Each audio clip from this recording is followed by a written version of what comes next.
Hi guys, welcome back to my channel. I have been sitting on this for a while. I'm really sorry, it's just been way too hot to record a video. It is still way too hot, but seeing as we're recording the monthly one, I thought I would do this one as well.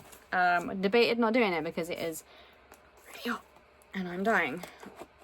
This winter baby was not made for these kind of temperatures. As you can see, my hair is getting worse from the last video that I posted because I'm recording them on the same day. It's getting fluffier. This is, I can't remember, it's the Blood Phoenix, can't remember the author's name, the sequel to a book that I really enjoyed. His name escapes me. Oh, the brain is not working, it's being fried. It's being fried today by Amber Chen. That's who it is, The Blood Phoenix by Amber Chen. So here is my pretty cover that we got.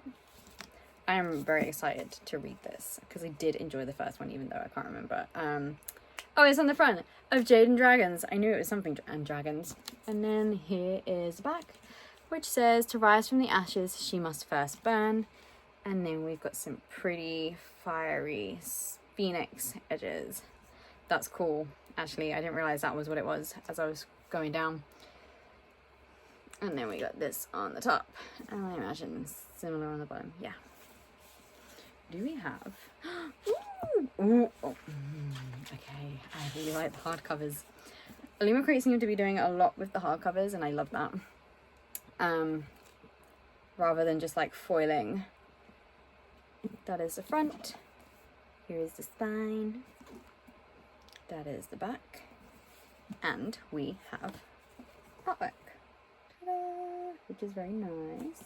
Do we have different on the back? We do. Okay, that is cool. Okay, I'm going to read the blurb. For those of you that haven't read of Jade and Dragons, this is going to have spoilers, so continue watching at your own risk. You have been warned. 2 years after Ying leaves the Engineers Guild and the ghost of her father's murder behind, her life seems to be regaining a semblance of normalcy. But after her new home is attacked by the mysterious and deadly Blood Phoenix, Ying is thrust back into the tense political world of the Nine Isles and, distressingly, back into the path of the man who broke her heart, High Commander Ye Yang. She'd hoped never to face him again, but Ying and Ye Yang must work together to unmask the elusive mastermind between a far-reaching conspiracy. Meanwhile, Ying's sister Nian now lives in the capital awaiting the day she will finally marry the High Commander, but her relationship with Ye Yang remains distant, and instead she finds solace in the 14th Prince, Yi Kang. With unrest rippling through the Nine Isles, Yan soon discovers an unexpected affinity for governance and strategy. But the capital is more dangerous than she expects, and with a dark conspiracy arises, Yan and Yikan must unravel the mystery in time to prevent the High Command from collapsing from within. New dangers arise at every moment, threatening to tear the Nine Isles apart. In order to sail through the storm, Ying and her loved ones must make difficult choices amidst terrible betrayals, with the world on the brink of destruction. I got so far and so close to the end before messing up a word. Will they find a way to defeat their enemies, and will it be worth the cost?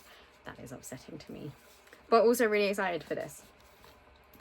Amber Chen is a Singaporean Chinese author of SFF and contemporary fiction. She spends much of her free time living within Chinese fantasy novels and dramas, and also drinks one too many cups of bubble tea. One of her web novels, The Cutting Edge, has been adapted for television.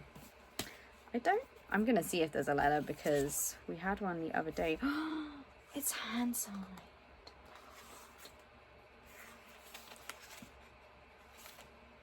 We do! Okay, a lot of books have started putting letters in. Right, I'm going to have to check everything now as they come through to see if there's a letter, because they used to not, and now they are, which is pretty cool. Dear Illumicrate reader, the publication of The Blood Phoenix marks the end of my very first YA fantasy duology, and I'm so honoured to be able to share this stunning version of the book with you all. Writing this story has been a bittersweet process, because at the back of my head I knew this was probably the last time I would be engaging with these characters again after spending so many years in their company. As a STEM girl myself, Ying is a character that is very close to my heart.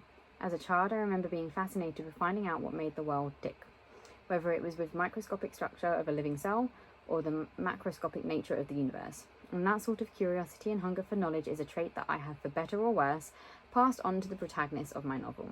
However, the further I progressed along this journey in science, the closer I got towards the border between the known and the unknown, the heavier the burden of knowledge seemed to become.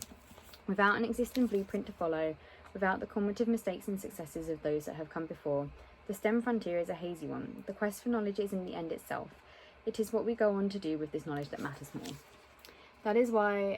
This is why ethics is so so invariably integrated with innovation. And the explosion of AI in recent days has further highlighted the importance of taking great care when deciding how to go about using the technology that we've created. The issue of responsible application of technology and innovation is something that I often think about, and is something that Ying grapples with along her engineering journey of Jade and Dragons and the Blood Phoenix. The purpose of bringing forth this ethical struggle through Ying's story is to encourage us to think more deeply about the ways we choose to use knowledge we have uncovered in a world where progress is an inevitability. While it may seem like an individual efforts are futile in the face of the relentless march of the global machinery, that is not true. Each of us can make choices, no matter how small, that help shift the needle closer to the direction we hope to reach. I hope you've enjoyed journeying with these characters as much as I have, and while we must say goodbye to Ying, Yang, Nian, and Yikang at the end of this book, somewhere in our imaginations they will continue to live on. Hey, I'm really surprised I started including letters and everything. I am going to have to check way more carefully now. It's only on the off chance that I checked one the other day and there was one there, and I don't know why I decided to check. What possessed me, because I never used to. But yeah, I am really excited to get back to these characters and find out what is going on and what's happening. And yeah, once I have, I will post a review on my website, which you can view in the description link below. And I will see you guys for the next video. Thank you for watching. If you have liked this, please like and subscribe, and I'll see you later.